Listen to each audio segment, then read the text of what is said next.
मंगलाते हुए ख्याल आ गया, तन को धोया बगल से मन को धोया नहीं।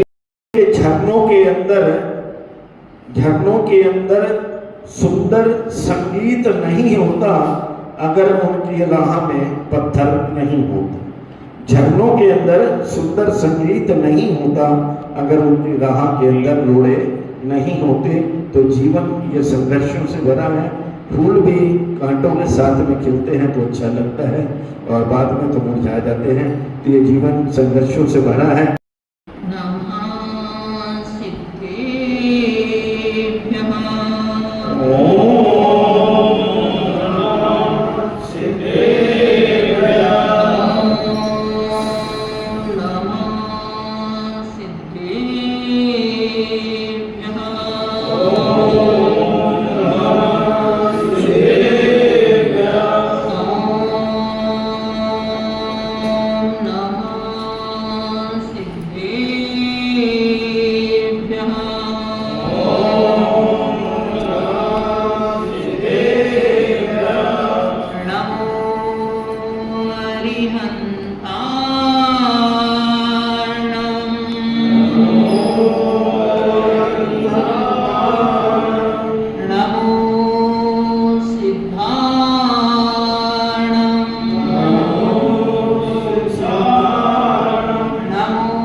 परमेश्वरी भगवान की जय। 24वां तीर्थंकर भगवान की जय। महाराज की जय। शांत जनवाणी माता की जय। बोले परम पूज्य हरकतन डॉक्टर सरस्वती भूषण माता जी की, समस्त हरिका संघ की जय। करे गुरु माता।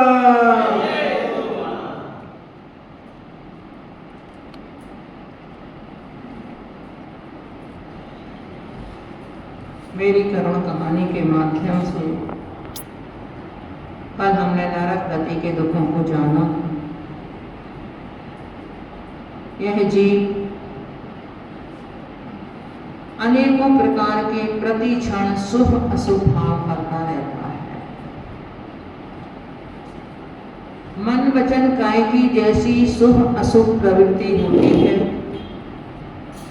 उसी के कारण वह वैसे ही कर्मों का आश्रय करता है और उसके अनुसार जब अपने समय पर, क्योंकि आयु कर्म का आश्रय हमेशा नहीं होता, जीवन में 8 बार ऐसा समय आता है जब आयु कर्म का आश्रय हो सकता है।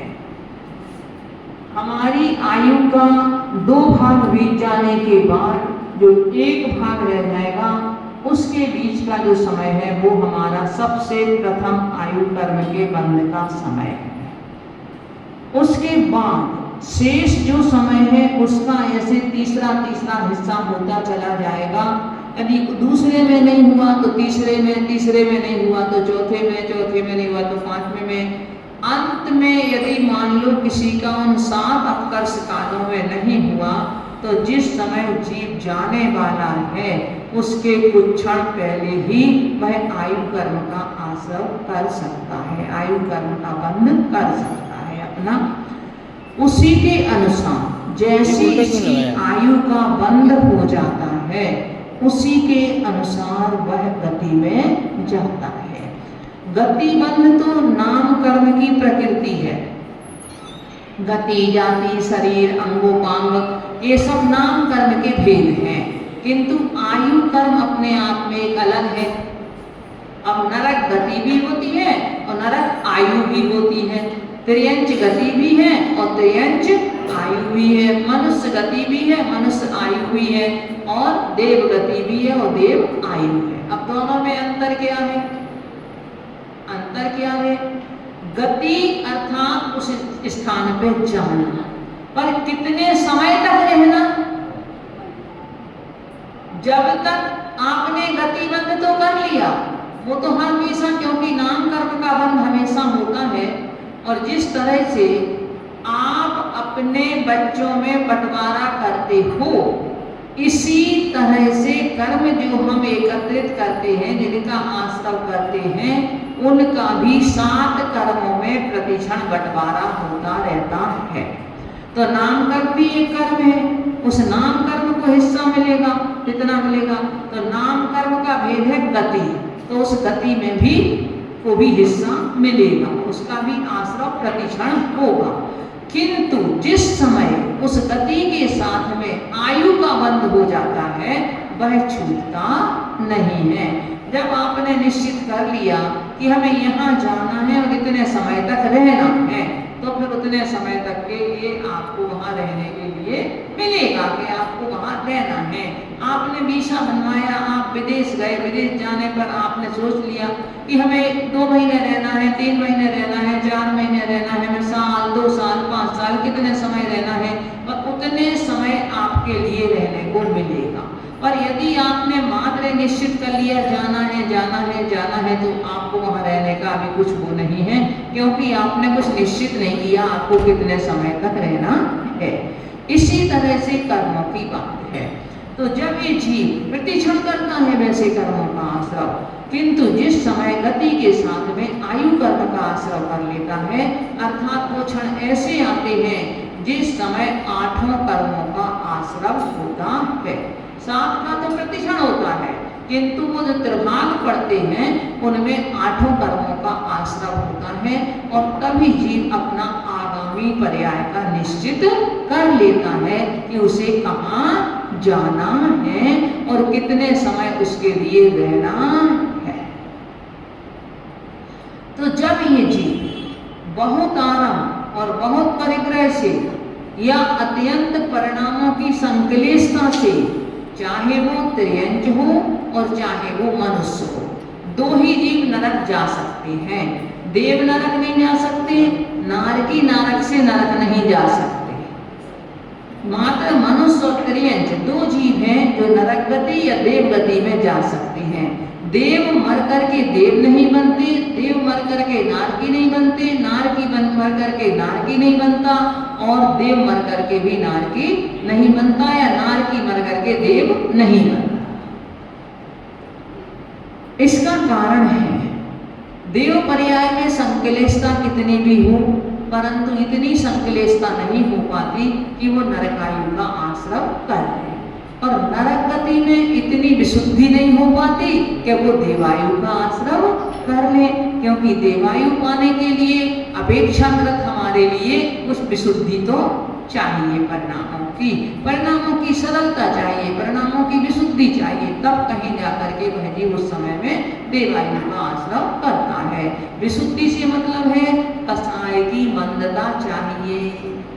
तीव्र कसाय यदि हमारे में होगी तो उस समय तो आयु कर्म का भी निश्चित नहीं हो पाता है, उस समय नहीं बनता। फिर मध्यम परिणामों में हमारा आयु कर्म का बंध होता है।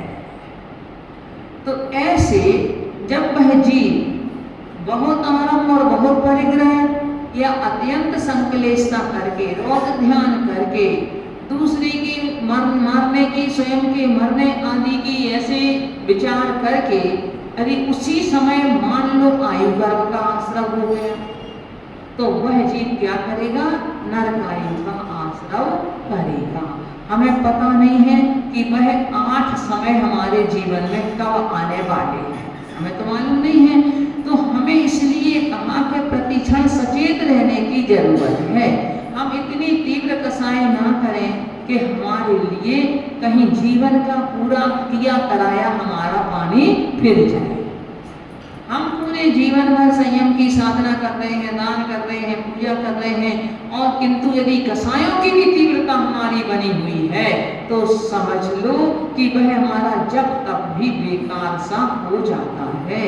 परमात्मा प्रकाश में आचार्य योगेंद्र देव कहते हैं साधुओं के लिए समझाते हुए, हे साधु, यदि तुमने क्रोध किया तो तुम अपने संयम रूपी बगीचे को एक क्षण भर में उजाड़ देते हो, एक क्षण भर में अपने संयम रूपी बगीचे को जला देते हो उसके लिए, अर्थात जीवन भर का किया हुआ संयम। और यदि आपने कसाई कर ली तो आपका व्यर्थ सा हो जाता है। दीपायन मुनिराज का आप लोगों के लिए मालूम है कि कितनी देर की कसाई थी, कितनी देर की कसाई थी उनकी, बहुत कम देर की। एक अंतर मुहूर्त में तो सारा काम हो गया। 48 मिनट के अंदर अंदर जैसे ही उनके लिए क्रोध आया, पुतला निकला और पुतले ने निकल करके 12 योजन तक जाने की उस पुतले में सामर्थ्य रहती है। तो वह 12 योजन की द्वारका थी और 12 योजन तक वह पुतला गया और सारी द्वारका को विध्वंस करके आके और पुनः उन्हीं मुनिराज के शरीर में प्रविष्ट हुआ और उन मुनिराज को भी भस्म कर दिया। तो ऐसे क्षण भर की कसाई ने सब कुछ विध्वंसित कर दिया। राजा श्रेणिक का बेटा कुणिक था, उसकी भी आपको पता होगा कि राजा श्रेणिक भी पूर्व जन्म में राजा थे और यह जो कुणिक था वो मुनि बन गया था। 1 महीने के उपवास करता और फिर आहार के लिए आता। तो राजा ने तो ये सोचा कि भाई ये मुनिराज हैं तो उसी जन्म की बात है, तो ये इनको पहले मैं आहार दूंगा, बाद में और कोई नगरवासी आहार देंगे। इतने तपस्वी मुनिराज हैं तो इनको सबसे पहले मैं आहार दूंगा।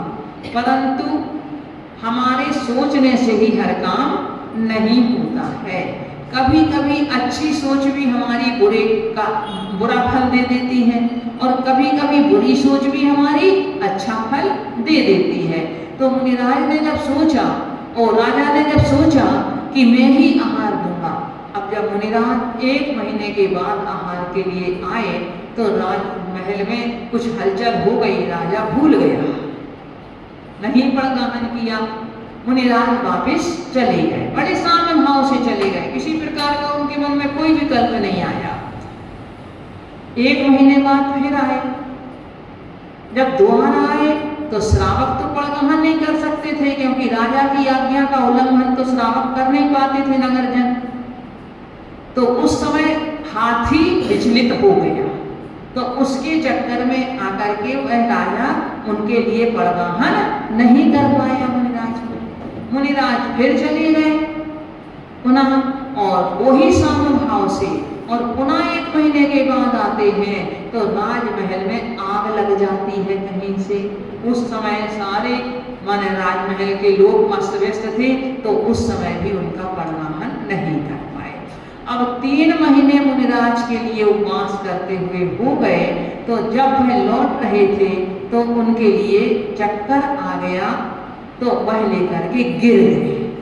इतने में ही नगर के कुछ लोग वहां से निकल रहे होंगे, तो उन्होंने क्या कहा, कैसा दुष्ट राजा है, ना तो आहार देता है और ना हम लोगों को देने देता है। बस 3 महीने से शांत परिणाम थे, बिल्कुल किसी तरह का कोई विकल्प नहीं था, किंतु परिणाम खराब हो गए कि ये राजा मुझे आहार ना दे रहा है और ना देने दे रहा है। इन शब्दों में ने अंतर में कसाय उत्पन्न कर दी और मन में आया कि मैं इसका बदला लूं, और वही उनका बेटा बन करके उसने राजा श्रेणिक से बदला लिया। तो एक क्षण भर की कसाय हमारे सारी अच्छाइयों को बुराइयों में बदल देती है। आप किसी से 29 दिन प्रेम से बोलते हो, अगर 1 दिन उनसे झगड़ा कर लो तो वह प्रेम 1 दिन के झगड़े में खत्म हो जाएगा। फिर वो सामने वाला नहीं देखेगा कि ये हमसे 29 दिन से तो कम से कम देखो इतनी अच्छी तरह से बोल रहे थे, चलो एक दिन कोई बात होगी, इनके मन में कुछ होगा, क्या पता किस तरह की सोच में अभी थे, किस टेंशन में थे, तो इसके लिए गुस्सा आ गया। ये कोई नहीं सोचेगा, आदमी तो सामने आपके उन विचारों को देखेगा कि इन्होंने हमसे ऐसा कहा तो क्यों। तो वही एक क्षण ऐसा आता है जो हमारे आयु कर्म का आश्रम हमें कराता है। उस आयु कर्म का आश्रम जैसे हमारे परिणाम होंगे उसके अनुसार वह होता है। तो हम जब यह जीव इसी तरह से क्लेश आदि करके और नरक में पहुंच जाता है तो वहां उसे कैसे कष्ट झेलने पड़ते हैं, इनको हमने कुछ तो कल जान लिया था, कुछ हम और आज जानेंगे। कष्ट वीक में 49 वाला चल, सर्दी गर्मी भूख प्यास, एक दूसरे के द्वारा मारा जाना, शरीर के तिल के बराबर खंड कर देना, और जब गर्मी की वेदना हुई तो नदी के जाना, और वह नदी किंतु वहां जाकर के ऐसा लगता है जैसे हजारों बिच्छुओं ने एक साथ काट लिया हो, इस तरह की वहां वेदना होती है। यदि छाया पाने के लिए वृक्ष के नीचे जाते हैं तो वहां का पेड़ का पत्ता गिरता, और वो ऐसे नुकीले धार वाले वह पत्ते हैं कि उनसे शरीर के तिल के खंड हो जाते हैं। और इसमें उसी नदी में किसी दूसरे नारकी ने मगरमच्छ बन करके निगल लेते हैं, ऐसे एक दूसरे के लिए वह कष्ट देते रहते हैं। अब आगे और देखें, सेमर तरु तल शीतलता को गया पत्र कसी बन टूटे, हाथ पैर सिर छेद में दिखल जीवन के सपने छूटे, सही वेदना घोर सागिरों तड़प तड़प चिल्ला करके, क्षण भर रत नहीं रहा नरक में, किंतु न निकले मर करके। सेमर के वृक्ष के नीचे शीतलता पाने को गया तो वह पत्ते तलवार के समान बन करके मेरे ऊपर टूटे, जिनसे मेरे हाथ पैर आदि सब छिन्न भिन्न हो गए, तिल के बराबर मेरे टुकड़े हो गए। तो समझो जीवन का ही, जिंदगी का सपना ही छूट गया, अर्थात वहां जीवित ही हम का सपना छूट गया कि अब तो जीवित रहना। यहाँ कोई यदि किसी के तिल के बराबर टुकड़े कर दे, यहाँ कोई यदि किसी के वो कर दे तो क्या होगा, औदारिक शरीर है यहाँ, तो यहाँ तो जीव मरण को प्राप्त हो ही जाएगा, किंतु वहां तो वह शरीर पुनः पारे की तरह जुड़ जाता है। वहां की ये प्रक्रिया है। तो हो गया, परंतु एक बार तो माने वो शरीर तो एक बार का तो विध्वंसित हो ही जाता है, फिर उसी परिणामों से वही द्वारा शरीर पुनः बन जाता है, क्योंकि जैसे पारा है बिखर जाता है और जो कहते हो एक हो जाता है। और ऐसी वेदना हमने एक दिन दो दिन नहीं, घोर सागरों पर्यंत सही, नरकों में और देवों में। सबसे कम आयु 10,000 वर्ष की है, सबसे कम। पहले नरक की उत्कृष्ट आयु 1 सागर की है, अगर जाएगा तो 10,000 की सबसे कम और 1,000 की उससे सबसे ज्यादा। इसी तरह से बढ़ते सप्तम नरक में कितनी है, 33 सागर की आयु पर्यंत ये जीव ऐसे कष्टों को झेलता है।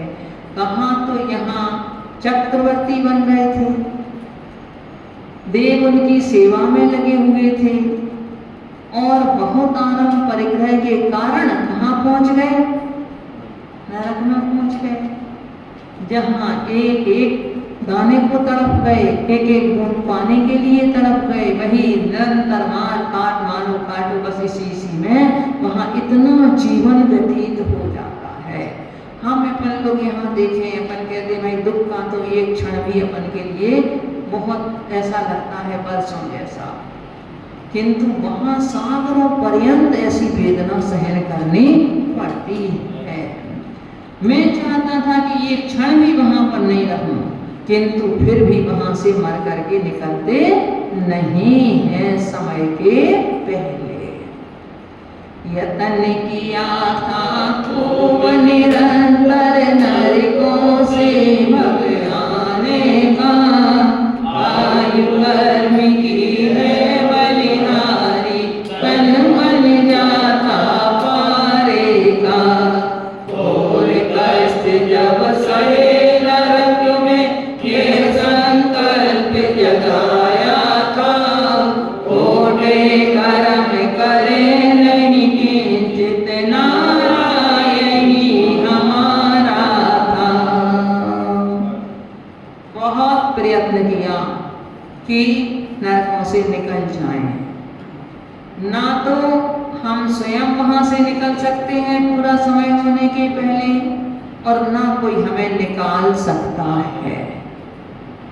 आपने शायद पुराण, पद्म पुराण यदि पढ़ा हो, उसमें वो प्रसंग देखा हो कि जब सीता के जीव को याद आती है, अवधि ज्ञान लगाता है वो अपना कि लक्ष्मण कहाँ है, भाई अपना अवधि ज्ञान से देखता है कि वह तो तीसरे नरक में है। तब वो सोचता है कि इनके लिए इन दुखों से मैं निकाल दूं। जाता है, जाने के बाद में उनको उठाता है कि चलो, परंतु उनका शरीर पारे की तरह बिखर जाता है, उसको लाने में वो समर्थ नहीं होता।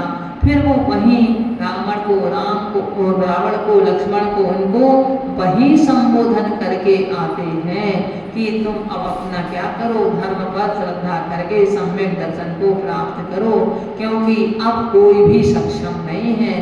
तभी तो कहते हैं कि हमारे लिए अगर दुख का समय है, कष्टों का समय है हमारा, तो कोई दुनिया की शक्ति हमारा अच्छा कर नहीं सकती। कोई सहयोग देना भी चाहे तो भी नहीं दे सकता हमारे लिए सहयोग। कोई हमारा अच्छा उस समय करना चाहे तो नहीं कर सकता। देखो, अकृत पुण्य था, उनके सेठ ने सोचा था कि हम इनके लिए कुछ चने ही ज्यादा दे दें, ये हमारे राजा का बेटा है, उनका राजपाट सब उस बेटे के जन्म लेते ही सब छिन गया था, मजदूरी करनी पड़ी उनके लिए। बेटा मजदूरी के लिए जाता है, माँ अपना किसी के घर में काम करती है, तब बेटा जब मजदूरी के लिए गया तो जिसके पास में वो राज्य पहुंच गया था, उसको दया आती है अपने मन में कि देखो आज समय का फेर है, आज इनके पास में इतनी दरिद्रता आ गई है, चलो मैं इसका कुछ उपकार कर दूं। उपकार करने की भावना करता है और तो उनके हाथ में पहले तो स्वर्ण मुद्रा देता है तो उसका हाथ जलने लगता है, वह स्वर्ण मुद्रा अंगार बन जाती है उसके हाथ में जाकर के।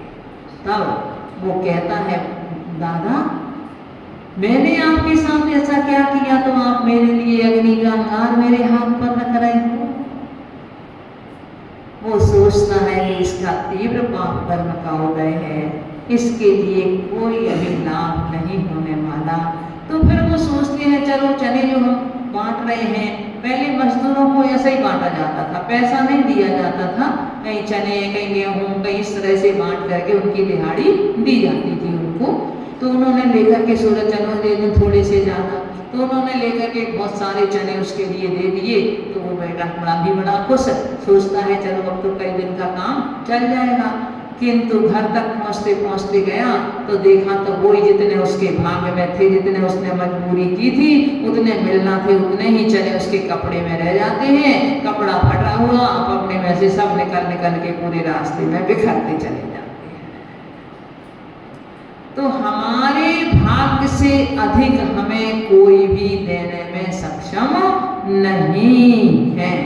जो कुछ जितना हमारे भाग्य में है उतना ही हमें मिलेगा, उससे ज़्यादा यदि मान लो कहीं कोई देना भी चाहे तो वो कहीं ना कहीं से निकल जाएगा, वो हमारे पास रहेगा नहीं।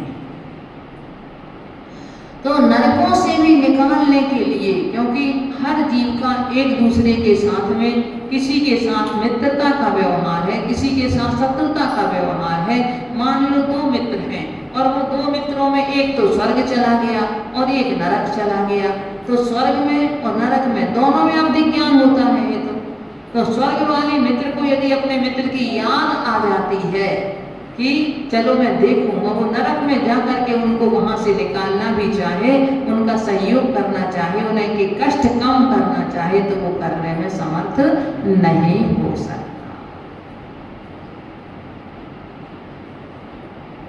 ये तो कह रहे बहुत यत्न किया था कि मैं निकल जाऊं इस नरक से, परंतु आयु कर्म की है बलिहारी। जब तक आयु कर्म शेष है तब तक वहां से निकल भी नहीं सकते।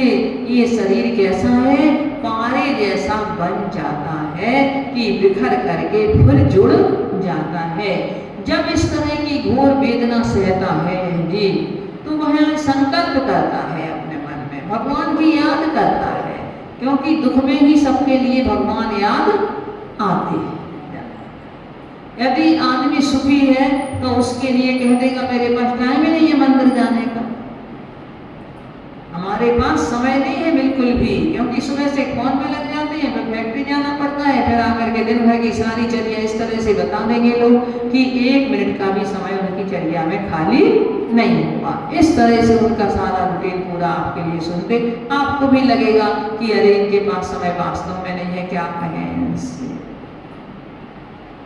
तो उस समय उसे भगवान याद नहीं आएंगे, किंतु जब वही कहीं ना कहीं किसी समस्या में फंसेगा तब वो किसको याद करेगा?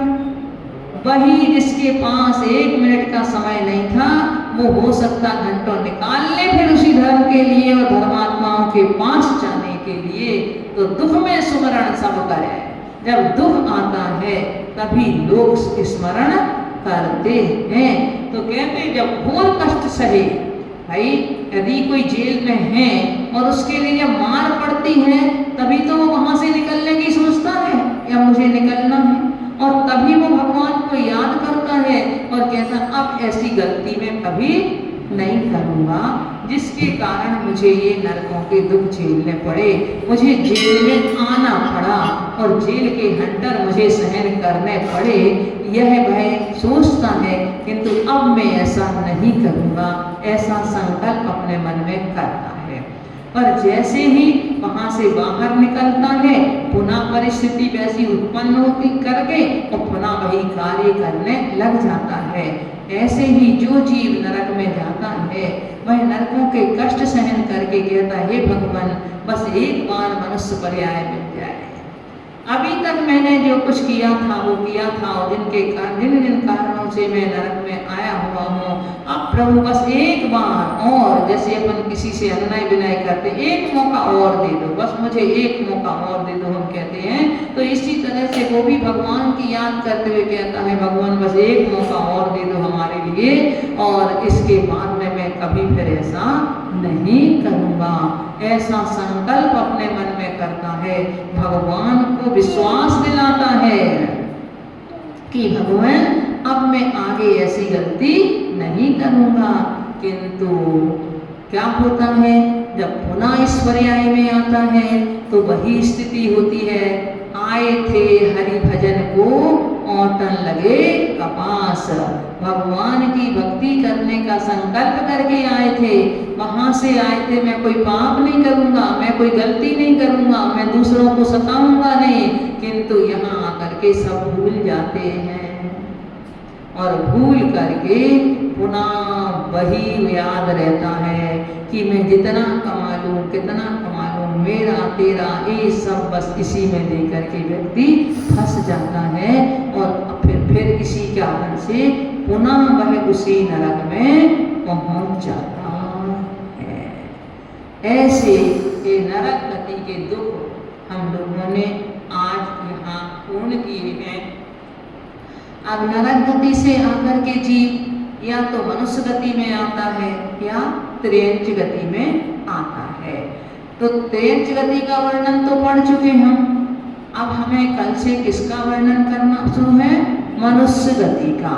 वह मनुष्य गति में बचपन के भी दुख है, नारी पर्याय में भी है तो भी दुख है, पुरुष पर्याय में है तो भी दुख है।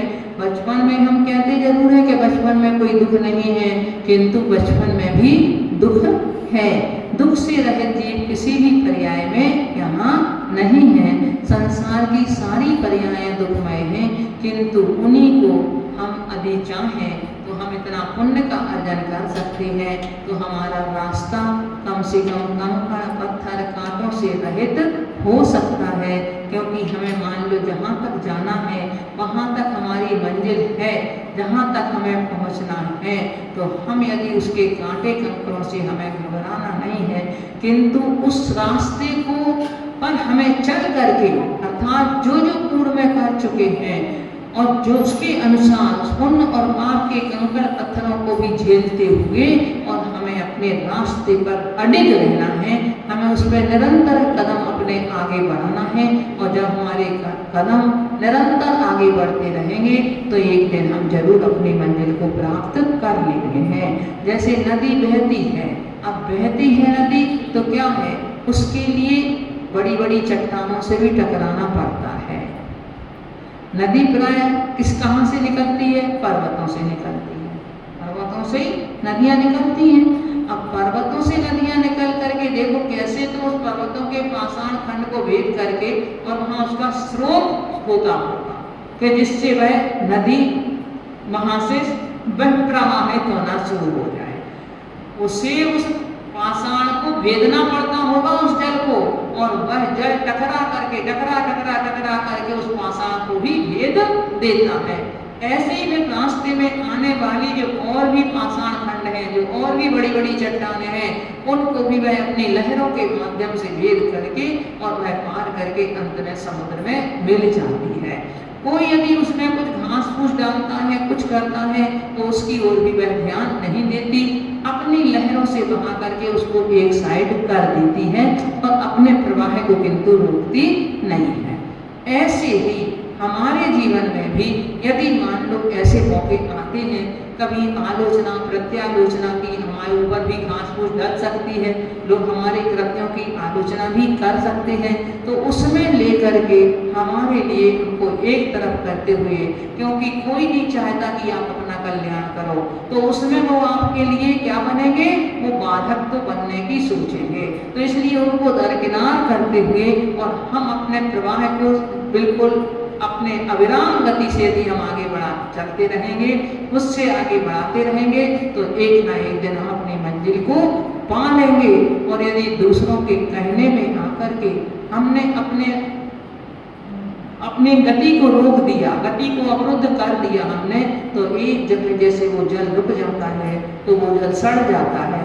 इसी तरह हम भी इसी संसार में ही रूपी गड्ढे में हम भी क्या है, पड़े सड़ते रहेंगे। तो हमें यहाँ कहीं सड़ना नहीं है, किंतु हमें यहाँ से पार होना है, अपनी